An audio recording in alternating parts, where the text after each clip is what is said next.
নমস্কার বন্ধুরা, চলে এসেছি এক্সেলের আরেকটি ইন্টারেস্টিং ক্লাস নিয়ে। এবং আজকের ক্লাসটি তোমাদের জন্য একটা ইউনিক টাইপ ক্লাস হবে। ইউনিক টাইপ কেন বললাম, দেখো এখানে অসংখ্য নাম্বার আছে। এই নাম্বারগুলোর মধ্যে থেকে আমি শুধুমাত্র অড নাম্বারগুলোকে যোগ করব।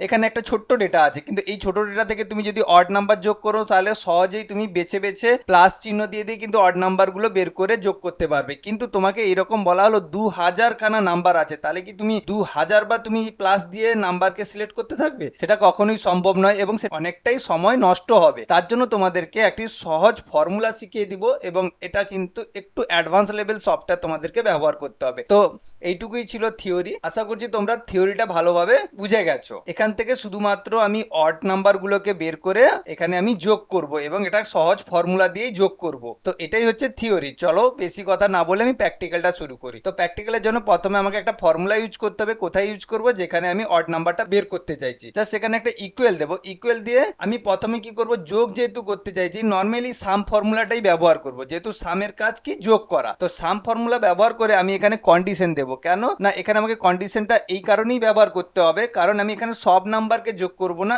এর মধ্যে যেটা অড নাম্বার সেটাই আমাকে বের করতে হবে। তার আগে অড নাম্বার কোনগুলো আমি বলে দিই। যেগুলোকে আমরা 2 দিয়ে ভাগ করলে কখনোই জিরো আসে না, যেগুলোকে আমরা 2 দিয়ে ভাগ করলে কখনো জিরো আসে না, আবার বলে দিলাম। ওকে, ওগুলোই হচ্ছে অড নাম্বার। তাহলে ওগুলোকে আমাকে বাঁচতে হবে, তার জন্য আমি করব কি, ইফ কন্ডিশন দেবো। ইফ দিয়ে আমি কি করব, মোড ফর্মুলাকে কল করব।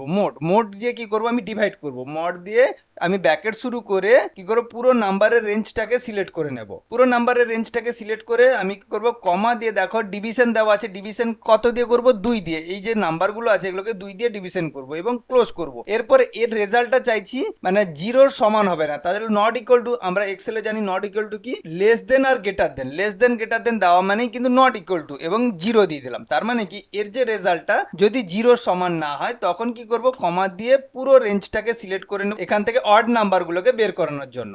নট ইকুয়াল টু জিরো দিলে এখান থেকে আমি তারপরে পুরো রেঞ্জটাকে সিলেক্ট করে নিলাম, যেখান থেকে শুধুমাত্র ইভেন নাম্বারগুলোকে বের করে আনবে। এরপরে কমা দিয়ে তাহলে কি করবে, এখানে তাহলে সাম কি করবে, এখানে নট ইকুয়াল টু জিরো মানে মোডের এই রেজাল্টে যাদের result not equal two zero হবে সেই নাম্বারগুলোকে বের করে যোগ করে দেবে। আর যদি না হয় তাহলে আউট করবে, ব্ল্যাঙ্ক দেখাবে। তার জন্য কমা দিয়ে ডবল কোটেশন শুরু শেষ ব্ল্যাঙ্ক দিয়ে দিলাম এবং ব্র্যাকেট শেষ।